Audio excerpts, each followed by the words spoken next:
What were you thinking in that moment, before you went up, before you decided, okay, this is how I'm going to handle this? What compelled you? Just thinking to myself, what am I about to do, and thinking, is this the best choice?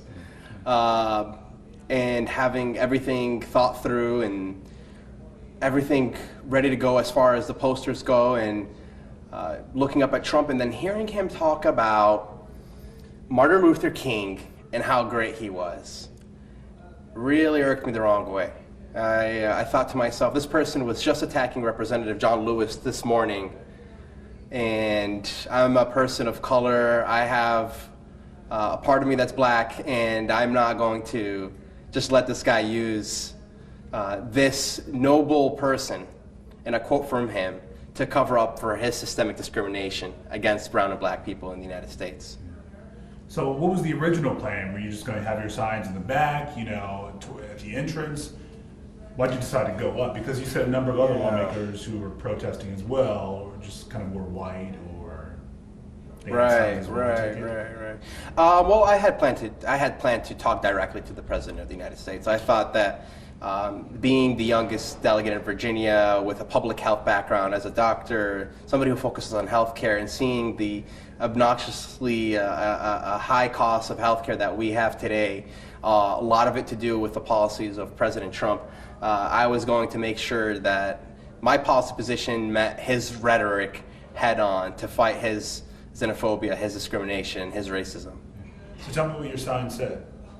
The first sign said, go back to your corrupted home, and with a picture of the Trump Towers, where President Trump and his cronies usually hang out.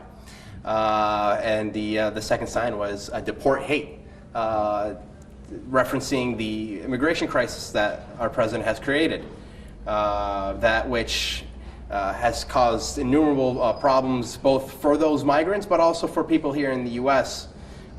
Most symbolic, I think, with his own words, saying go back to 4 congresswomen of color recently elected with strong voices. And that is something that I think strikes a long chord with a lot of people that grew up in the U.S., went to school in the U.S., being told go back home for many different reasons, and kind of just staying silent and assuming inferiority. But I think it's the time now to confront that superiority head on.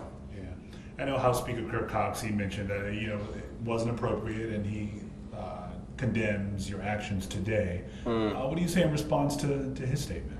I think that Speaker Cox should go back to the Constitution, go back to the First Amendment and read it. Check out what freedom of speech is all about. Secondly, he should look at the bylaws of the legislature, where those that disrupt peace in the legislature shall be deemed as problematic.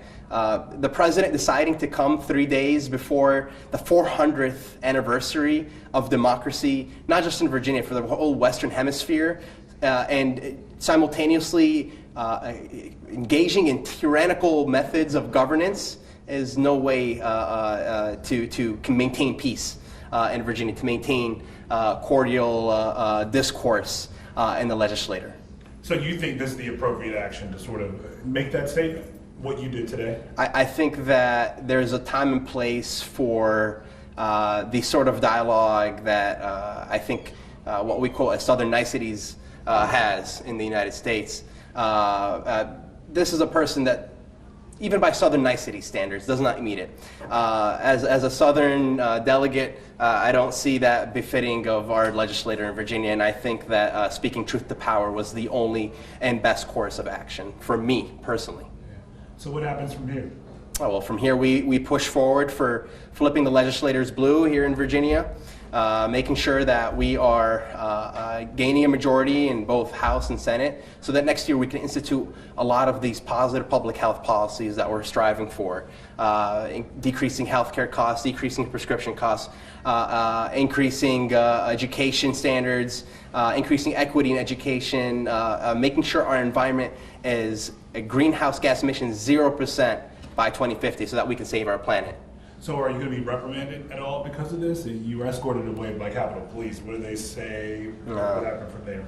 Well, I think it would be antithetical to the whole seal of Virginia, being anti-tyranny, to reprimand me for using my First Amendment rights.